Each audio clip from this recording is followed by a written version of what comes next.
All right, is there afterlife? Dan Davis exploring that subject this morning. Dano? It's a fascinating topic, Scott, and we're talking about it because of this book right here. It's called Soul Shift, and it's written by a local author, Mark Ireland, who is here this morning. And as we've talked, Mark, you could go pretty deep on where people go when they die, who they are, who they continue to be. But as you were saying, basically, this is a personal journey of a dad who lost a son. It really is, Dan. And in terms of where they go, I'm not claiming to have that answer exactly, but I do have evidence that they do go on, that there is more than just the physical life that we live. All right, first of all, tell us about your son, Brandon, and what happened to him and how that sort of has played into the role of both this book and how your beliefs are. Sure. My son, Brandon, was 18 at the time of his passing. It was in January 10th of 2004. And he went on a hike with some buddies of his up to the McDowell Mountains. It was a bad air day. And the interesting thing was I've had this horrible feeling earlier, and I'm a worrier like a lot of parents, but that particular day it was an extraordinary feeling. I felt that something very bad could happen to him, and I tried to talk him out of going, and he went anyhow. And so you know, later that day we received a call that he was in trouble. He'd been passing out, and we rushed home, and he ended up passing from a severe asthma attack that caused the oxygen level in his blood to drop to the point of causing cardiac arrest. Now, we didn't know that initially. They wouldn't tell us really anything. And but about 2 days afterward, I spoke to my uncle. And now, my father was a famous psychic medium here in the 60s, 70s, and 80s, and he passed in '92, but my uncle was still alive at the time, and he had that same ability.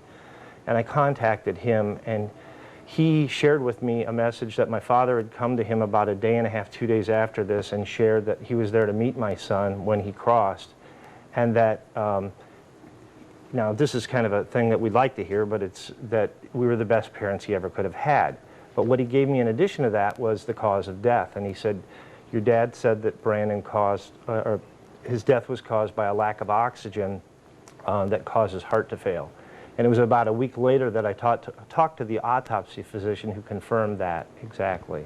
You know, one of the things you try to convey in this book is you think your son is still here in some presence, maybe not physically like you and I are, but he is a presence.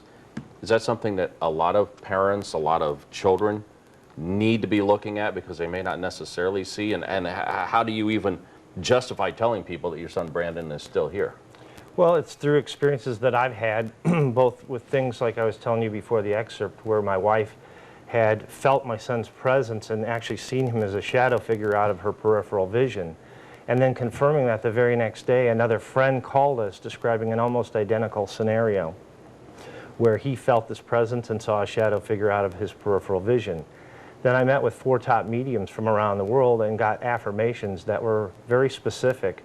And in each case, the mediums gave me cause of death and a lot of other specific things that were not something they could have, in most cases, researched or known in advance, that were long odds kinds of things. We have about 15 seconds left. What do you hope that other people will get from this book? Because, as you say, you have to have an open mind if you're going to read this book.